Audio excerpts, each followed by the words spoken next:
गंगा के नज़दीक पश्चिमी उत्तर प्रदेश की उपजाऊ धरती पर बसा एक शहर, जहाँ सदियों से सत्ता बदली पर मिट्टी की खुशबू वही रही। एक ऐसा शहर जिसका नाम इतिहास के पन्नों पर सुनहरे अक्षरों में लिखा था। आज वो नाम बस कुछ पुरानी दीवारों और बुजुर्गों की यादों में बसा है, बदायूं। कौन था जिसने इस शहर की नींव रखी?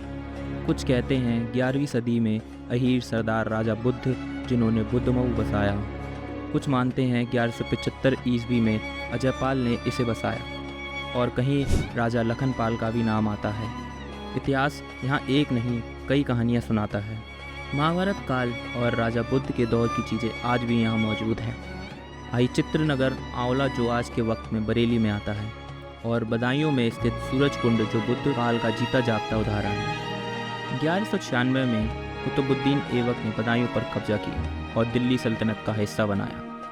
कुछ लोकप्रिय कथाओं में कहा जाता है कि 1210 से 1214 के बीच सुल्तान इल्तुतमिश ने बदायूं को दिल्ली राजधानी बनाया। सिर्फ 4 साल, लेकिन इतना काफ़ी था इस शहर को सल्तनत की उत्तरी सीमा का मोती बनाने के लिए। 12वीं शताब्दी में यह शहर सल्तनत का सबसे महत्वपूर्ण हिस्सा बन गया, और इसी सूबे के गवर्नर जो थे आगे चलकर हिंदुस्तान के सबसे ताकतवर सुल्तान में से एक बने, शमसुद्दीन इल्तुतमिश।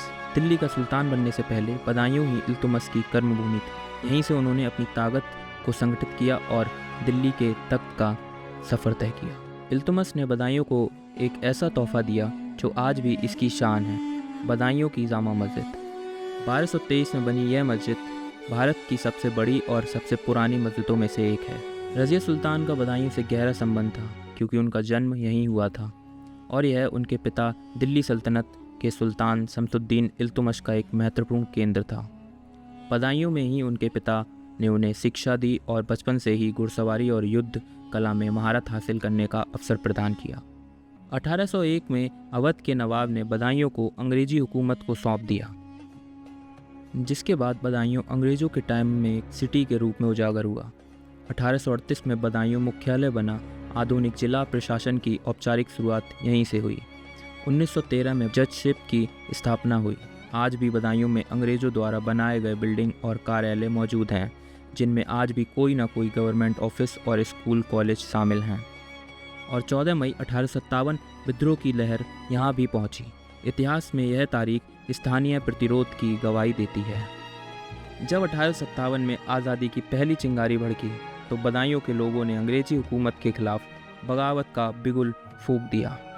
इस शहर ने स्वतंत्रता संग्राम में अपनी सक्रिय भूमिका निभाई और देश के लिए कई वीर सपूत कुर्बान किए, जिसमें चौधरी बदन सिंह, रामचंद्र सक्सेना, रघुवीर सहाय, मियाँ जान अंसारी, कुंवर गोवर्धन सिंह जैसे और ना जाने कितने वीरों ने अपना योगदान दिया। आज़ादी के बाद बदायूं ने एक नई पहचान बनाई। यहाँ की जरी जरदोजी की कला ने दुनिया भर में अपनी धाक जमाई। यहाँ के कारीगर के हाथ का हुनर आज भी इस पुरानी कला को जिंदा रखे हुए है। और जब बात कला की हो, तो हम उस शख्स को कैसे भूल सकते हैं जिसके लिखे गीतों ने हिंदी सिनेमा को अमर बना दिया, महान गीतकार शकील बदायूनी। बदायूनी का तकल्लुस हमेशा उन्हें अपनी जड़ों से जोड़े रखता था। शकील बदायूनी ने कई बड़ी मूवी में अपने लिखे गाने दिए, जैसे मुगले आजम, इश्क ये सब दुनिया वाले बेकार की बातें करते, गंगा जमुना, मदर इंडिया जैसे कई बड़ी मूवी शामिल हैं। बदायूं जहाँ की गलियों में शेर व शायरी की खुशबू रही, जहाँ जैन, वैदिक और इस्लामी परंपराएं एक ही आसमान के नीचे सांस लेती रहीं। यहाँ मुख्य रूप से शास्त्रीय संगीत के सहसवान बदायूं घराने और प्रसिद्ध शायरों व संगीतकारों ने योगदान दिया। यहाँ के कई कलाकारों को पद्मश्री और पद्म भूषण पुरस्कार से सम्मानित किया जा चुका है, जिसमें उस्ताद मुश्ताक हुसैन खान, उस्ताद नासिर हुसैन खान, उस्ताद गुलाम मुस्तफ़ा खान साहब, उस्ताद राशिद खान जैसे दिग्गज कलाकारों ने बॉलीवुड से लेकर पूरे देश को अपने संगीत से दीवाना बनाया। डॉक्टर उर्मिलेश शंखधार हिंदी साहित्य के लोकप्रिय कवियों में से एक थे। उनकी कुछ प्रसिद्ध कृतियां जैसे फैसला वह भी गलत था, सोत नदी बहती है, उनके काव्य संग्रह सोत नदी बहती है को उत्तर प्रदेश हिंदी संस्थान द्वारा सम्मानित किया गया था। और बदायूं महोत्सव की स्थापना भी डॉक्टर उर्मिलेश संगतार जी ने ही की थी। बदायूं की प्राचीन इमारतें जैसे इखलास खान का मकबरा, मुमताज़ की बहन परवर बानो की कब्र, सूरज कुंड और ना जाने कितनी ऐसी जगह जो आज केवल खंडर बनकर रह गई हैं।